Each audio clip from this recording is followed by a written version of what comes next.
ನನಗೆ ನನ್ನ ಗುರುಗಳು ಪ್ರಭುಶಂಕರ್ ನೆನಪಾಗ್ತಿದ್ದಾರೆ. ನಾನೊಂದ್ಸಲ ಅವ್ರನ್ನ ಕೇಳಿದೆ, ಅಲ್ಲ ಸರ್, ಇಷ್ಟು ದೊಡ್ಡ ವಿದ್ವಾಂಸರು ನೀವು, ಇಷ್ಟು ದೊಡ್ಡದಾಗಿ ಬರೆದಿದ್ದೀರಿ, ಜಗತ್ತೆಲ್ಲ ಓಡಾಡಿದ್ದೀರಿ, ಇಷ್ಟು ಭಾಷಣಗಳನ್ನು ಮಾಡಿದ್ದೀರಿ, ನಿಮ್ಮನ್ನು ಒಂದು ಯೂನಿವರ್ಸಿಟಿ ವೈಸ್ ಚಾನ್ಸಲರ್ ಮಾಡಲಿಲ್ಲ, ಅಥವಾ ಯಾವುದೋ ಒಂದು ದೊಡ್ಡ ಸ್ಥಾನ ಕೊಡಲಿಲ್ಲ, ದೊಡ್ಡ ಪ್ರಶಸ್ತಿ ಸಿಗಲಿಲ್ಲ, ಯಾವಾಗಲಾದ್ರೂ ಒಂದ್ಸಲ ಬೇಜಾರಾಯ್ತಾ? ಏನಪ್ಪ ಇಷ್ಟೆಲ್ಲ ಮಾಡಿದ್ರು ಈ ಸರ್ಕಾರ ನನ್ನ ಗುರುತಿಸ್ಲಿಲ್ಲ ಅಂತ ಏನಾದ್ರು ಅನ್ನಿಸ್ತಾ ಅಂತ. ಅದಕ್ಕೆ ಅವ್ರು ನನಗೆ ಹೇಳಿದ್ರು, ಕೃಷ್ಣೇಗೌಡ್ರೆ, ನಾನು ಹೇಳಿದ್ರೆ ನೀವು ನಂಬ್ತೀರಿ, ಕುವೆಂಪು ಅವರು ಕೈ ಚಾಚಿದ್ರೆ ತಾಕುವಷ್ಟು ಹತ್ತಿರದಲ್ಲಿ ಕೂತ್ಕೋತಾ ಇದ್ದೆ ನಾನು. 50 ವರ್ಷ ಅವರ ಸಮೀಪದಲ್ಲಿ ಬೆಳೆದೆ. ಅಂತರಂಗ ಬಹಿರಂಗಗಳು ಬೇರೆ ಇಲ್ಲದೆ ಇದ್ದಂತ ಏಕೈಕ ವ್ಯಕ್ತಿ ನಾನು ನೋಡಿರೋದು. ಅವರು ವೇದಿಕೆ ಮೇಲೆ ಏನು ಹೇಳ್ತಿದ್ರು, ಮನೆಯಲ್ಲೂ ಅದನ್ನೇ ಹೇಳ್ತಿದ್ರು.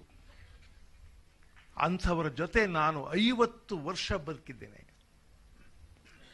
ರಾಮಕೃಷ್ಣ ಆಶ್ರಮದ ದೊಡ್ಡ ಸಾಧಕರಿಂದ ಹಿಡಿದು ಇವತ್ತಿನ ಒಟುವಿನ ತನಕ ಎಲ್ಲರ ಜೊತೆ ಬದುಕಿದ್ದೇನೆ. ಈ ಸೌಭಾಗ್ಯಕ್ಕಿಂತ ಒಂದು ವೈಸ್ ಚಾನ್ಸಲರ್ಗಿರಿ, ಯಾವುದೋ ಅಧ್ಯಕ್ಷಗಿರಿ, ಇದು ಎಲ್ಲವೂ ದೊಡ್ಡದು ಅಂತ ಅನಿಸ್ತಾ ಇಲ್ಲ ನನಗೆ. ಅದಕ್ಕಿಂತ ನಿಮಗೊಂದು ವಿಶೇಷ ಹೇಳ, ಬಹಳ ದೊಡ್ಡವರನ್ನ ತಮಾಷೆ ಮಾಡುವ, ಗೇಲಿ ಮಾಡುವ ಸ್ವಾತಂತ್ರ್ಯ ನನಗೆ ಕೊಟ್ಟಿದ್ರು, ಕುವೆಂಪು ಅವರನ್ನು ಸೇರಿ. ಗುರು ರಾಮಸ್ವಾಮಿ ಅಯ್ಯಂಗಾರನ್ನ, ಏನ್ ಮೂರ್ತಿರಾಯರನ್ನ, ಪೂತಿ ನರಸಿಂಹಾಚಾರ್ಯರನ್ನ ಬಾಯಿಗೆ ಬಂದ ಹಾಗೆ ಲೇವಡಿ ಮಾಡ್ತಾ ಇದ್ದೆ. ಹೊಟ್ಟೆ ತುಂಬ ನಗ್ತಾ ಇದ್ರು. ಸರ್, ಅವ್ರನ್ನೆಲ್ಲ ಲೇವಡಿ ಮಾಡ್ತಿದ್ರ ನೀವು ಅಂದೆ. ಅವ್ರು ಹೇಳಿದ್ರು, ಕುವೆಂಪು ಅವರ ವಿಷಯದಲ್ಲಿ ನನ್ನಷ್ಟು ಕ್ರೂರವಾದ ಹಾಸ್ಯ ಮಾಡಿರೋರು ಯಾರೂ ಇಲ್ಲ. ಅವರಿಗೆ ಜ್ಞಾನಪೀಠ ಪ್ರಶಸ್ತಿ ಬಂದಾಗ ನಾನು ಹೇಳಿದೆ, ಅದನ್ನ ಬಹಿರಂಗವಾಗಿ ಜಾಸ್ತಿ ಹೇಳ್ತಿರ್ಲಿಲ್ಲ, ನನ್ನ ಜೊತೆ ಹೇಳಿದ್ರು, ಇಲ್ಲಿ ಹೇಳ್ಬಿಡ್ತೀನಿ.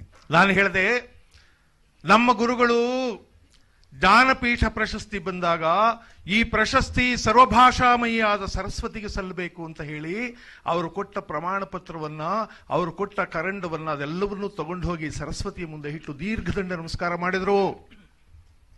ದುಡ್ಡು ಮಾತ್ರ ಬ್ಯಾಂಕ್ ಹಾಕೊಂಡ್ರು.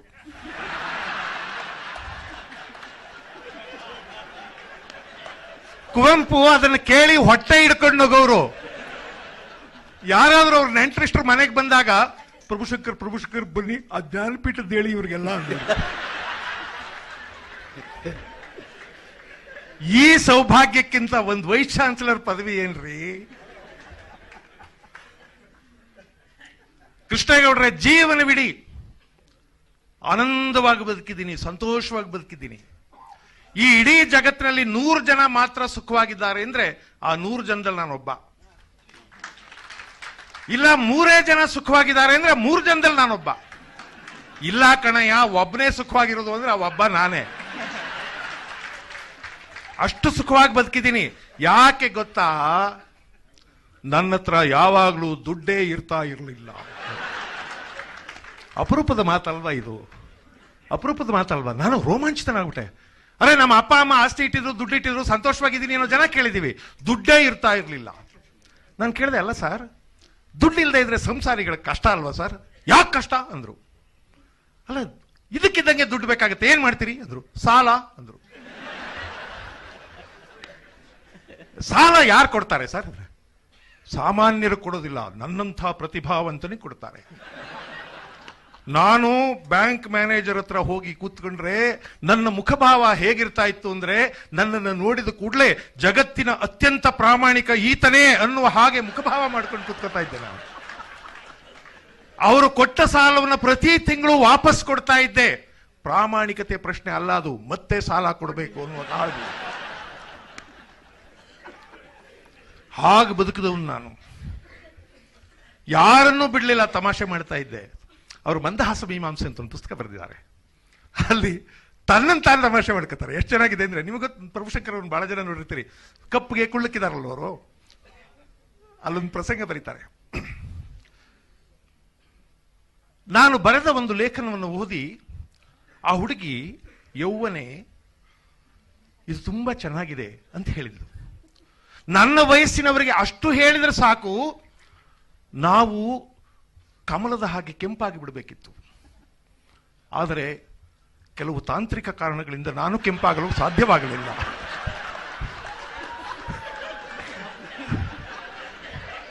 ಅದು ಪ್ರಭುಶಂಕರ್ ಬರವಣಿಗೆ ಶೈಲಿಯಲ್ಲ. ಕುವೆಂಪು ಅವರು ವೈಸ್ ಚಾನ್ಸಲರ್ ಆಗಿದ್ದಾಗ ಅವ್ರನ್ನ ಯಾರ್ಯಾರೋ ಭೇಟಿಯಾಗಕ್ಕೆ ಬರೋರಂತೆ. ಕೆಲವು ಸಲ ಯಾರೋ ಹುಲು ಮಾನವರು ಅಂದ್ರೆ ಕುವೆಂಪು ಬೇಡ ಬೇಡ ಬೇಡ ಬೇಡ, ಸುಮ್ಮನೆ ಸಮಯ ವ್ಯರ್ಥ, ಬೇಡ ಬೇಡ ಬೇಡ ಅನ್ನೋರಂತೆ. ಆವಾಗ ಪ್ರಭುಶಂಕರ್ ಅವರು, ನೋಡಿ ನೀವೀಗ ವೈಸ್ ಚಾನ್ಸಲರು, ಯಾರನ್ನು ಬೇಕಾದರೂ ಭೇಟಿ ಆಗಬೇಕು ಅಂದ್ರೆ. ಒಂದ್ಸಲ ಬಹಳ ದೊಡ್ಡ ಪದವಿಯಲ್ಲಿದ್ದಂಥ ಒಬ್ಬ ಮಹಿಳೆ ಕುವೆಂಪು ಅವ್ರನ್ನ ಭೇಟಿಯಾಗಕ್ಕೆ ಬಂದರು. ಅವ್ರನ್ನ ಭೇಟಿಯಾಗೋದಕ್ಕೆ ಹೋದಾಗ ಪ್ರಭುಶಂಕರ್ ಅವರು ಅಲ್ಲೇ ಇದ್ರು.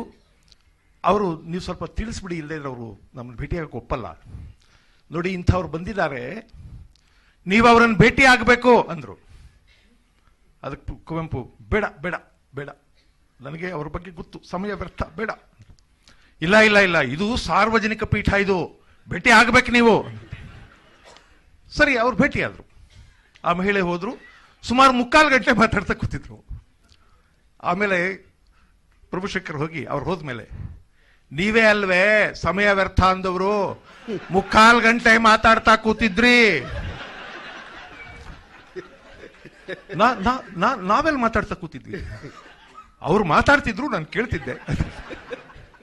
ಅಲ್ಲ, 3/4 ಗಂಟೆ ಏನ್ ಮಾತಾಡಿದ್ರಿ ಅಂದ್ರಂತೆ. ಅವ್ರು ಹೇಳಿದ್ದನ್ನೆಲ್ಲ ನಾನು ಎರಡು ಶಬ್ದಗಳಲ್ಲಿ ಹೇಳ್ಬೋದು. 2 ಶಬ್ದಗಳಲ್ಲಿ 3/4 ಗಂಟೆ ಮಾತಾಡಿದ್ದೆಲ್ಲ 2 ಶಬ್ದಗಳಲ್ಲಿ ಹೇಳ್ಬೋದು. ಏನದು ಅಂದ್ರಂತೆ, ಆತ್ಮ ಪ್ರಶಂಸೆ ಪರನಿಂದೆ ಅಷ್ಟೇ. ಆತ್ಮ ಪ್ರಶಂಸೆ ಪರನಿಂದೆ ಅಷ್ಟೇ. ಎಷ್ಟು ಪ್ರಸಂಗಗಳಿವೆ ಅವರಲ್ಲಿ ಥರದ್ದು ಅಂದ್ರೆ. ಏನ್ ಮೂರ್ತಿರಾಯರನ್ನ ಅವ್ರು ಬಹಳ ತಮಾಷೆ ಮಾಡೋರು. ಮೂರ್ತಿರಾಯರಿಗೆ ಒಂದ್ಸಲ ನಾನು ಇದ್ದೆ. ಅವಾಗ 97 ವರ್ಷ ಮೂರ್ತಿರಾಯರಿಗೆ. ಮನುಷ್ಯನಿಗೆ ಎಷ್ಟು ದುರಾಸೆ ಅಂದ್ರೆ ಇನ್ನೂ ಬದುಕಬೇಕು ಅನ್ಕೊಂಡಿದ್ದಾರೆ. ಬಹಳ ಕ್ರೂರವಾಗಿ ಹಾಸ್ಯ ಮಾಡೋರು ಅಂತಲ್ಲ. ಈ ವಯಸ್ಸಿನಲ್ಲಿ 6 ಕಿಲೋಮೀಟರ್ ವಾಕಿಂಗ್ ಹೋಗ್ತಾರೆ ಇವರು. ಮೂರ್ತಿರಾಯರ ತಕ್ಷಣ, ಈ ಪ್ರಭುಶಂಕರ್ ಮಾತು ಕೇಳಬೇಡಿ, ಸುಮ್ಮನೆ ಸುಳ್ಳು ಹೇಳ್ತಾರೆ. ಈ ವಯಸ್ಸಿನಲ್ಲಿ 6 ಕಿಲೋಮೀಟರ್ ಹೋಗಕ್ಕಾಗತ್ತಾ? 3 ಕಿಲೋಮೀಟರ್ ಹೋಗೋದು, ನಾನು ವಾಪಸ್ ಬಂದ್ಬಿಡ್ತೀನಿ ಅಷ್ಟೇ.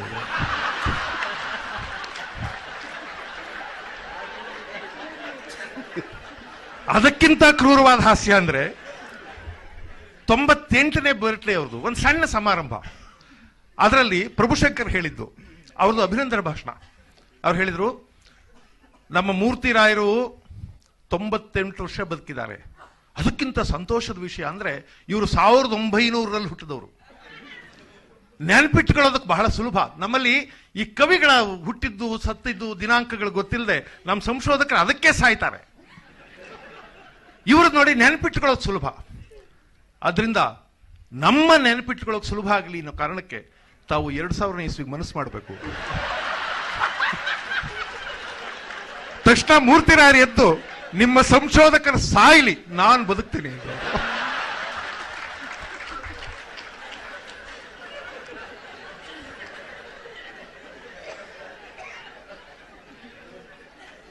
ಎಚ್ ನರಸಿಂಹಯ್ಯನವರು ನನಗೆ ಬಹಳ ಪರಿಚಯ ಇದ್ರು, ತುಂಬಾ ಆತ್ಮೀಯರು ನನಗೆ.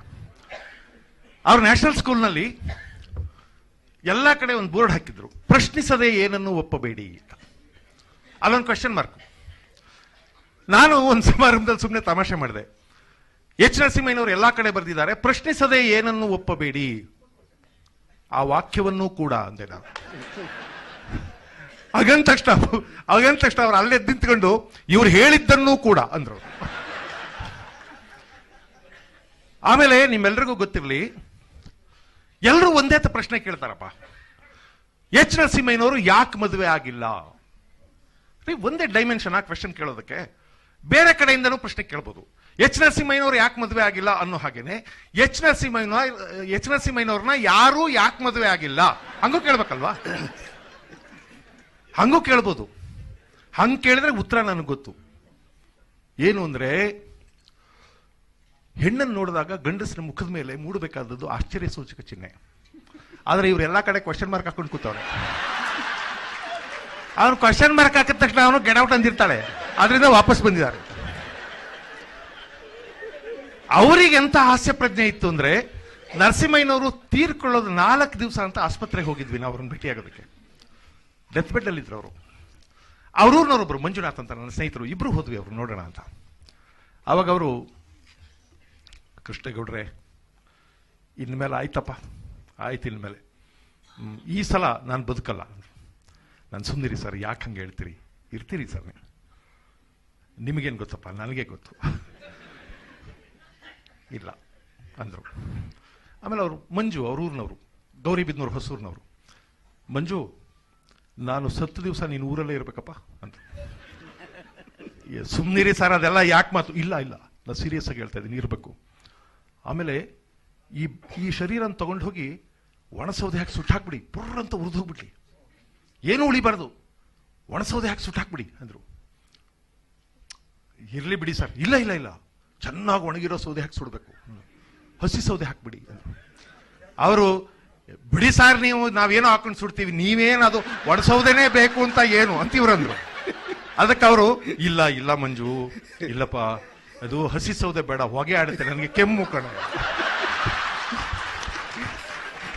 ಅಕಸ್ಮಾತ್ ಕೆಮ್ಬಿಟ್ರೆ ಈ ಮಗ ಸತ್ತಿಲ್ಲ ಅಂತ ಜನ ಆತಂಕ ಪಟ್ಕೊಬಿಡ್ತಾರಪ್ಪ. ಅದು ಎಚ್ ಡಿ ಸಿಂಹಯ್ಯನವರು.